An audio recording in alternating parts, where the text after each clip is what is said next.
ready to make some money? Awesome. So Steve, Sydney, and I are going to make sure that this is the best 2 days you guys have ever had in real estate.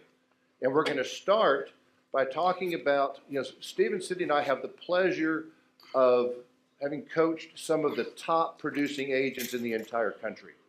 Okay? And because of that, we have learned so much. And I know you guys all know people who are high producers, high income earners. You're trying to figure out what's in common. What do they do that I'm not doing? What do I need to do to be one of those people? Well, I made a list of a few points that I want to go over with you, and you guys can all follow me here on the overhead. Clicker. We ready? All right. So what does it take to be a top producer? Number one, who was on that bonus call that I did a couple weeks ago? Dealing with stuff. If I asked all of you right now to get out a clean sheet of paper and write down something that is going on in your life right now that you wish wasn't, could everybody write something down? Some of the things would be bigger things. Some of the things may not be as big. But the fact is, all of us, all the time, have stuff going on in our life.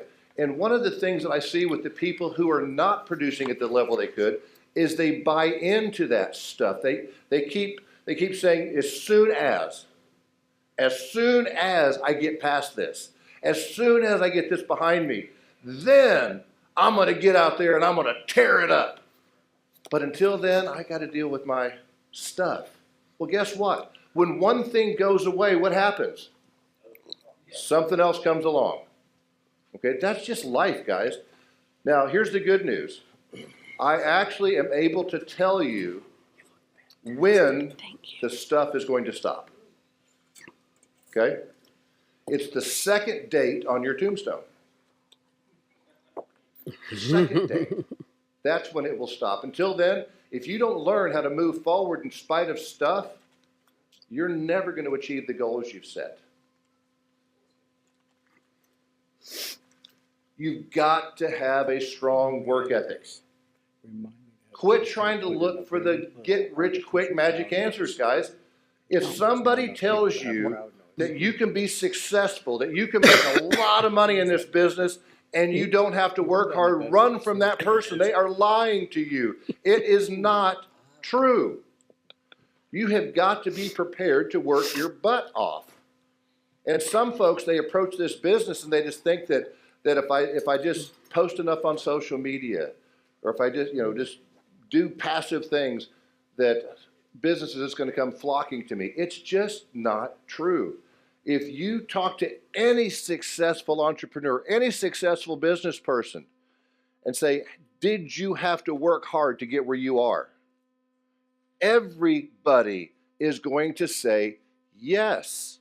Now, if you're smart, if you pay attention to what Steve and Sydney and I are going to teach you, you'll get to the point where it's going to start to come easier and easier, where maybe you could say, well, listen, if all I want to do is 100 transactions a year, I don't have to work as hard. But if I want to take it up to 100 to 200, all right, then I got to work hard again to get there. You get your systems, you get your momentum in place, and we're going to be talking about that more and how to do that. Then eventually it can start to become a little bit easier. But if you want to take it from where you are up to that next level, just accept it. Accept it. You are going to have to work hard. So quit complaining, quit moaning, accept it, deal with it, and enjoy the ride. Next point, your ability to believe in yourself. Guys, you are never going to perform at a level that exceeds your self-image. You won't do it. Has anybody ever had a year when they looked back and said, oh my God, I had no idea that I could produce at that level.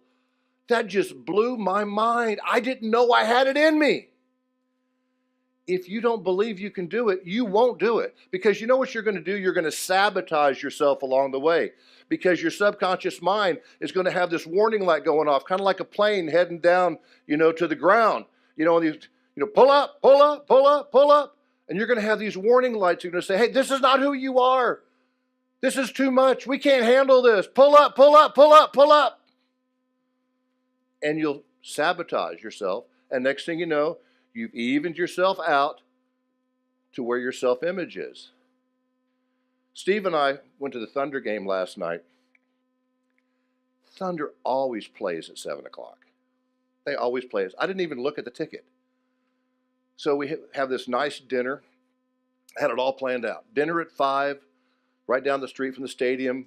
Go to the game, done by 10, in bed at a reasonable hour. I'll be dead gum if they didn't change the time to 8:30. Anyway, so, but Steve and I are talking about these points here. We do this all the time. You guys, you ought to be around us. I mean, we talk 3 or 4 times a day, all the time, about you guys and about what we can do to help you and to make a difference. I mean, we're just passionate about that. It's crazy. But it's Steve is so phenomenal at teaching skills. I know a little bit about it too. Sydney, but I mean, Steve is so phenomenal at teaching skills. But yet one of the things he and I talked about last night, we both agree on is, listen, if you can't get this right, it doesn't matter what you know. It doesn't matter the skills you have, because you won't allow yourself to use those skills to the degree that they will bring you what you want. You won't allow it. You have to prepare yourself mentally first. You've got to believe in yourself. One of my favorite quotes, I've got it right on the wall of my training room as soon as you walk in the room.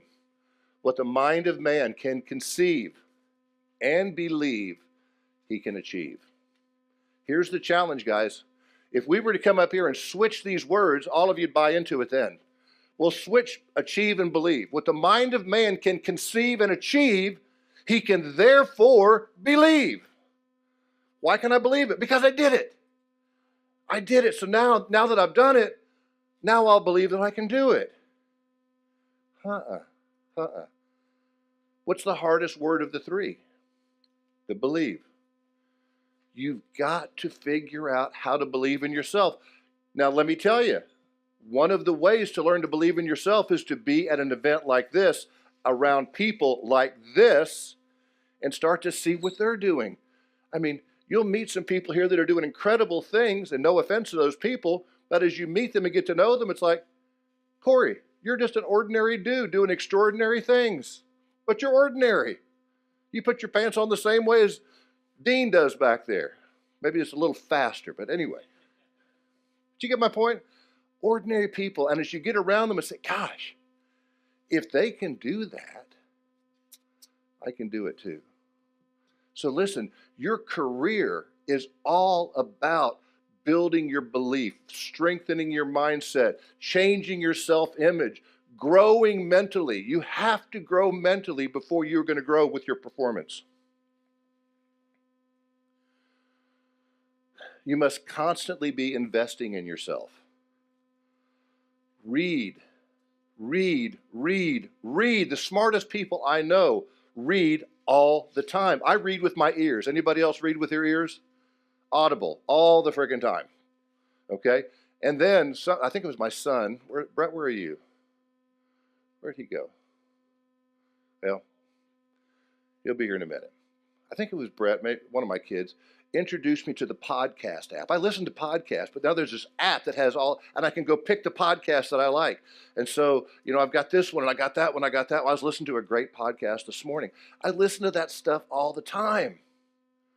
Occasionally, I'll put something on for entertainment, but then I feel guilty. Because I'm like, you know what? If I'm going to be coaching you guys, I got to stay ahead of you. I got to be smarter. I got to have more information. So I'm constantly listening and learning. What are you doing to invest in yourself? Because as you do this, your self-image begins to grow because you're pumping in information that is causing you to start to open up your mind. Let me give you an analogy that somebody gave me that I thought was so appropriate. Has anybody ever been to Paris? My wife and I took a wonderful trip a couple years ago, river cruise to Paris. Just imagine if you've never been there, you don't speak the language, and somebody dropped you off in Paris and said, I'll pick you up in a year. That would be so awkward. You'd probably be so uncomfortable for a period of time. But when we came back in a year, you're probably speaking French, saying, hey, let me show you around this beautiful town, and you know all the places to go and all the restaurants to eat at and all the stores to visit and yada, yada, yada. Because you've expanded your knowledge and you've learned to adapt to it. It's the same way. Listen, are you living in a world of 25 deals a year? Is that your world? Until you move out of that world and go to that world that's 50 deals a year or 100 deals a year. Until you go to that world and adapt yourself to that world, you won't do it. But it's awkward, it's uncomfortable. I don't know how to speak the language. I don't understand the culture. This is uncomfortable for me. Guess what? Get comfortable being uncomfortable. If you can't learn to do that, you will never achieve the level of production you want. It won't happen.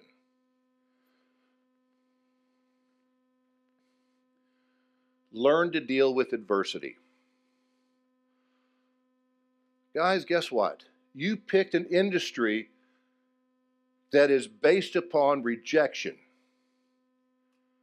You are going to get rejected and rejected and rejected. You're going to go out and you're going to work your butt off to put that $1 million deal together, and you are going to be so excited you finally got that deal put together, you got the final signatures on it, and that sucker blows up big as day. And you go from a high to a low. Who can relate? It's kind of like the story of the guy that goes to the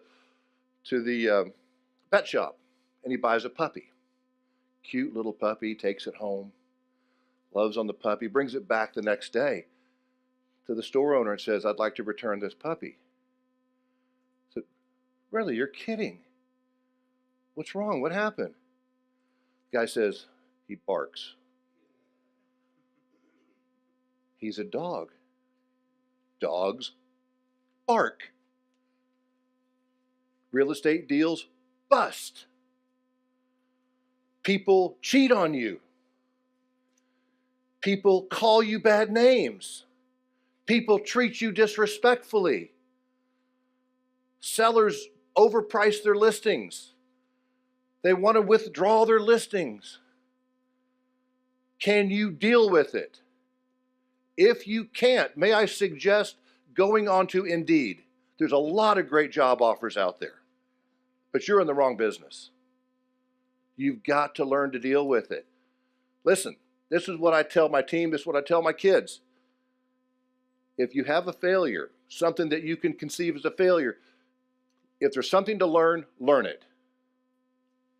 Be responsible, self-evaluate. Learn it. Won't do this again, I'll do this differently. And then get the frick over it. Get over it.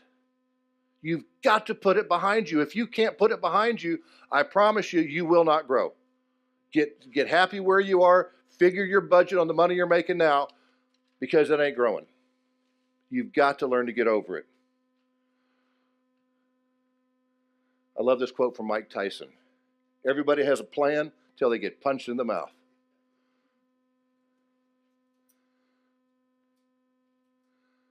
Your ability to keep moving forward in spite of the chaos. Steve and I were talking about this one last night. He was probably, the funny thing about Steve and I is, it's like one of us is always talkative. It's like last night it was me. Left the Thunder game last night, and I was just so excited about this morning, and I knew I was going to start off with this opening segment. And so I'm thinking about not only what do I want to say, but how do I want to communicate it to you guys so that you remember it, so that it makes a difference. And I didn't even have this point on my notes. And I added it this morning. It's your ability to keep moving forward in spite of the chaos. Now, hear me on this, guys. Everybody, eyes on me. Pay attention. Pay attention, because this is a critical point. Let's just say that you're used to doing 2 or 3 deals a month. And you apply the things you're learning here over these next 2 days, and you get out there and you do 6 or 7 deals. And you're thinking, thank the Lord, this is what I want. This is what I've been working for. This is great. I love it. But with those sales comes chaos. Now, all of a sudden, you've got the residual effects of doing those deals. You got the lenders and the titles and the inspections and the appraisals and the thises and the that's and the customers that are calling you all the time with questions about this and questions about that. This is what I want you to understand. What does the note say? As your business increases, it's normal to begin to feel overwhelmed. This is a state of what? Mind. It's a state of mind. More than a physical reality. What you're doing is you're blowing it out of proportion. Why? Because you're trying to protect your deals. You're trying to protect the business that you've got. I worked so hard to get it. I got to protect it. And so I'm just going to overwork it, and I'm going to over dramatize it, and I'm going to overthink it. And all you're doing is setting yourself up to crash the next month. It's a state of mind. You have to learn how to control your thoughts. Get out. Your biggest enemy, guys, is your emotions. Your biggest enemy is your emotions. Your inability to control your emotions. Because it's your emotions that drive your thoughts. You create problems that don't exist. You're having conversations in your head with people that don't exist. You're manufacturing it. Why? Because can I tell you how I can relate to this? Who knows I have 7 children? I do. I have 7 kids. You know, people say the craziest things, like, I could never do that. Well, what are you going to do? Shoot them? I mean, of course you could. You figure it out. And so they say, what is the key to raising 7 kids? And I have a standard answer. Matt, I have a standard answer, and that is this. You redefine big stuff and small stuff. When you have one child, my daughter is an only child. And her mother has been living with me now for 18 years. And she can tell me these crazy stories about these little things that happened. And I'm like, how do you remember that? But she only had one kid to remember. I have 7. You redefine big stuff and small stuff. When you're doing 2 or 3 deals a month, everything seems like big stuff. When you're doing 10 deals a month, everything can't be big stuff. And here's the facts. Everything is not big stuff. Oh my God, the appraisal came in low. How much commission is that? Who's done it before? Come on, everybody close your eyes so we're not, okay. So everybody's done it. Guess what?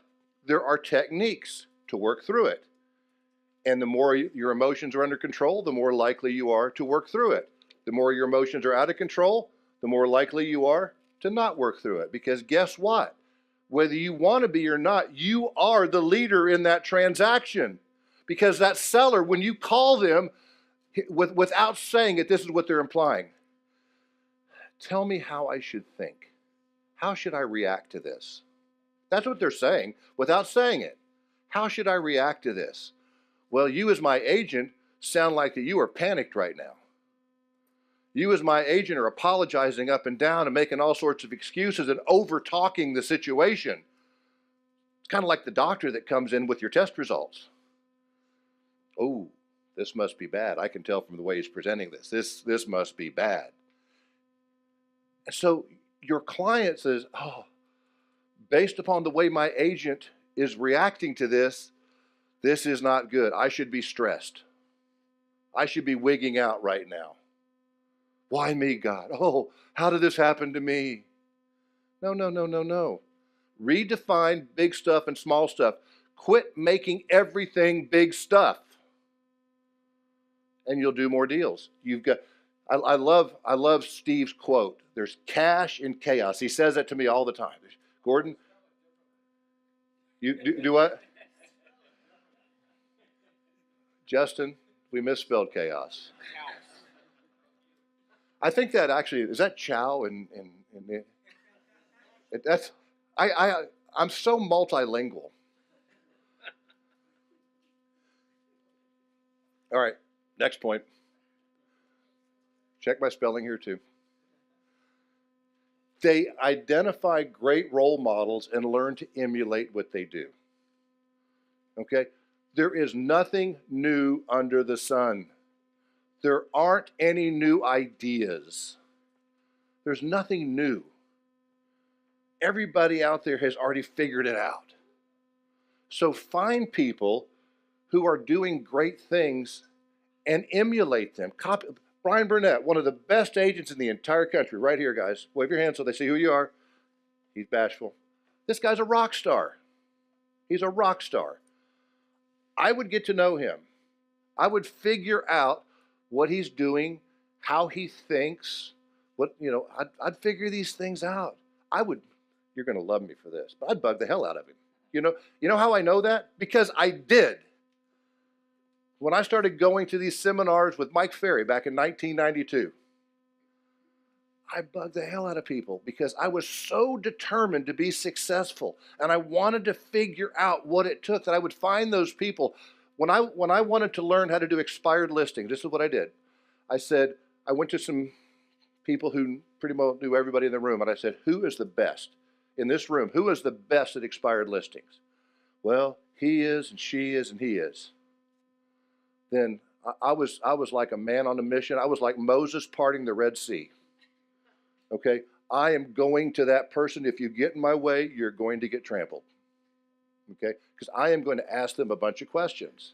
Well, Gordon, don't you think that they think you're kind of rude and impolite? Could care less. I had a mission. I knew what I wanted to learn. FSBOs, same thing. Listing present, same thing. Who's the best? Who's the best? Who's the best? I want to find out what they're doing, and I want to emulate them. I want to learn from them so that I can start to adopt it into the way that I do things. And then I eventually became that person that everybody else was coming to. How do you do this? How do you do that? And you know what? When you go through that, you become very gracious. You know what's interesting is the top producers are typically the easiest ones to talk to. Why? Because how do you think they got that way? By doing what it is that you need to be doing and talking to them and learning from them.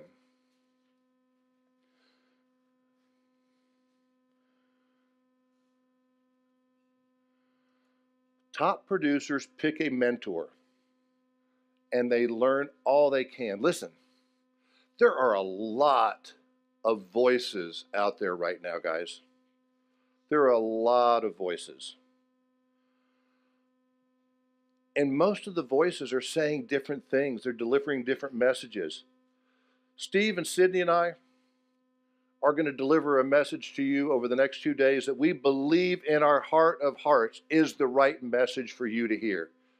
It is the combined experience, which is extensive for all three of us, of what we've learned that we believe can make a difference in your life. But listen, some of you may relate differently. There may be people out there that relate differently. Okay, that's fine. But ultimately, you need to pick how many fingers am I holding up? A mentor. Because otherwise you're going to get all sorts of different input and feedback, and you're going to get so freaking confused you're not going to know what to do. Find somebody that you believe has the ability to mentor you, that has the credibility to mentor you, somebody that you believe in, and follow them. And when I say follow them, I don't mean question everything they tell you to do. Because listen, one of the keys to growth is blind faith.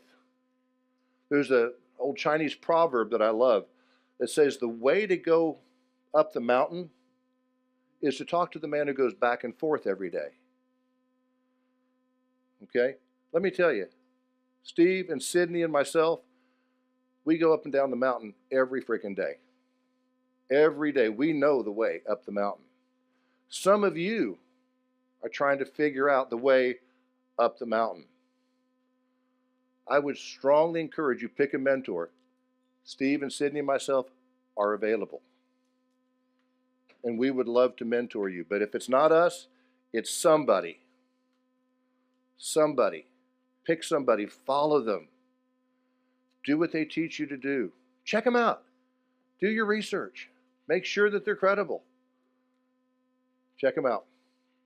So Steve's giving me the cue there in the back. Oh, got 5 minutes? Well, how did it go from 3 to 5? Oh, it's Sydney's fault. All right. So let's talk about these points. Hopefully you wrote every one of them down. What I want you to do now is I want you to go back and I want you to evaluate. Where am I weak? Because a mature business person is able to identify where are they weak? Where do they need to improve? And then your job, once you identify it and get your frickin' egos out of the way so you can really be honest with yourself, oh, I got all this stuff down. What else you got? Come on. You probably have one of them down, maybe. Identify where you're weak. And then it's your job, it is your responsibility to seek out the answers. My grandfather, who ever read the book Tuesdays with Morrie? Put it down, man, put it down. Phenomenal book, one of the best of all time. When I was in my early 20s, I started selling real estate when I was 20 years old. I used to have Mondays with Pop. That's what I called my grandfather, Pop. He was an emeritus professor of management at a local university here, Oklahoma City University, which is where I graduated from. And he was measured, he was a retired colonel for the Air Force, measured at 180 IQ by the military. Frickin' smart. But the thing about him is he was smart in a good way. Because my grandfather on my other side was equally smart. He was the dean of the English and Foreign Language Department at Oklahoma State University. First man to ever write a book on William Faulkner. Recognized author. Problem is I read some of his books and you couldn't understand a word he read or wrote. So it's all these long words and it's like, are you trying to impress people with your vocabulary or are you trying to make a point? But Pop, he knew how to talk to people. He knew how to take that intelligence and get it across in such a way that you like we were talking one time, funny story, and he used the word ambivalent. Who knows what the word ambivalent means? Okay, it means you don't quite know how to think. Well, I didn't know the definition to that. I said, Pop, wait a minute, hang on, you said ambivalent. What does that mean? I mean, without hesitation. Well, it's kind of like if your mother-in-law drives your brand new Cadillac over a cliff. You don't quite know how to think. But listen, this is the advice he gave me. He said, listen, Gordon, he called me Gordy. Gordy, you don't have to have all of the answers. What you need to have is the questions. Because if you know the right questions to ask, then you can figure out where to find the answers. What you guys have got to do over these next 2 days is figure out the questions. Get your ego out of the way. Quit telling yourself that you're better than you are. Be honest. Get your ego out of the way. Figure out the questions.